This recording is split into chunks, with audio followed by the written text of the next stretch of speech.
Alright, so Ms. Porter, as the math coach, I want to kind of take you through the background of data team meetings and why we're going to be rolling out data team meetings. So I want you to kind of look at the information here.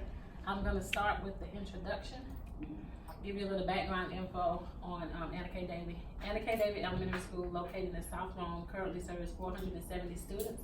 It is a Title I school named after Miss Anna K. Davey, who spent 29 years as the principal of the Old South Rome School for African American.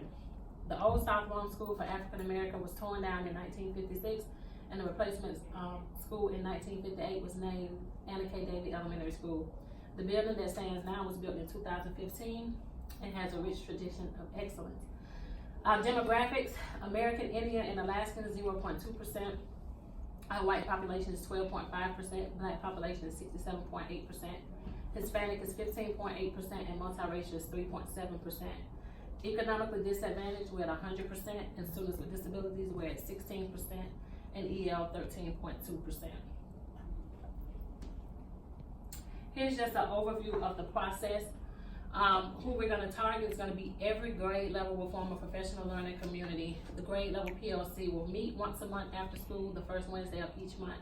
This will be the data analysis monthly meeting. So that's where the grade levels will get together and they'll start to look at those summative assessments and analyze the data, because once you see, when I go through this PowerPoint, it's going to show all the math data, and that's where we took a big drop. So we want to kind of target math, and that's why I'm meeting with you as a math coach to kind of assist with that. And then it just goes through the 4 states. The transition to true PLCs will require a shift from focusing on teaching to focusing on learning. So that is the primary goal. What do we want each student to learn? How will we know when each student has learned it? And how will we respond when a student experiences difficulty in learning? And now we're going to look at our math data to kind of show why we're going to these professional learning communities and getting teachers to start to talk about the data and dig deep into the data and use this to drive their instruction. If you look at the math, and for math, our RTI for kindergarten, from 2018 to 2019, as compared to the district, we're at 152.1%, and then we had a slight increase. And this is our math mean for first grade, which is a cohort, so these are the same group of students. When we looked at kindergarten, it's a different group of students. So we see that we're at 152, so we did kind of take a little increase in 2019. This is second grade, gradual increase.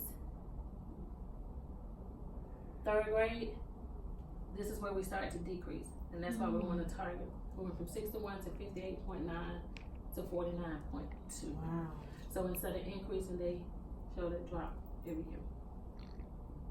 Fourth grade, This is the same third grade? same group. This Okay. is a cohort, so it's the same group of students that are transitioning to the upper grade, so we can look at it because they did take the EOG. And so again, we see a decrease.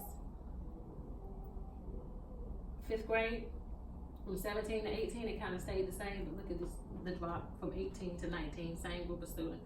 Now I realize that some of these students may transfer out, some kids may transfer in, but for the most part, these are mostly the same group of kids, and that's why we want to target math and look at math and see if it will help. And then if we look at sixth grade, 39.6, we took an increase, we dropped, and then we took another increase, same group of students. That was their third grade year, fourth grade year, fifth grade year, and sixth grade year. So what do you think about that when you look at those numbers as the coach, as the math coach? I'm thinking not just the kids, but what the teacher experience. Was it the same teachers? Each, And I want to say, I think it has a lot to do with teacher retention as well, Yeah. and consistency, because it has been a great turnover rate. So I'm thinking that you're seeing that you got transient students, and then you also got teachers that are in and out. So that's another thing that we got to focus on is teacher retention. So with all of that, we looked at the data, like we looked at it over and over again. The priority question, this is where we're going. How will the implementation of professional learning communities focused on data analysis impact student achievement in mathematics? So we want to kind of start small. So we're going to focus on mathematics and implement those things, put in those formative assessments, those summative assessments, and see if that really helps when we get teachers to start looking at the data. So what do you think, Ms. Porter, moving forward? That's a lot. What's been going on, and to see a picture of it instead of hearing about it, but to actually see it. That the data piece will definitely help, so they can see what their kids are, what they need, what they need to reteach, remediate, and some of those kids could probably be pushed up. Accelerate, yes. And that's why I wanted to bring you back, so that you can kind of see this as a math coach, to see why I came up with this particular, the data teams and the PLC for the group.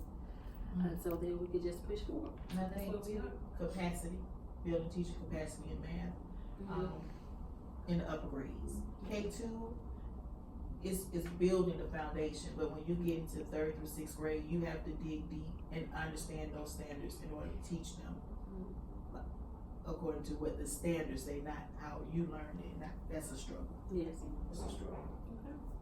So now it's time to put in the work and see what we can do. Yes. Okay. So the project implementation, we kind of rolled out and we rolled through that. So the following information highlights the characteristics and how we're going to do this through PLCs. Okay. Any questions? No.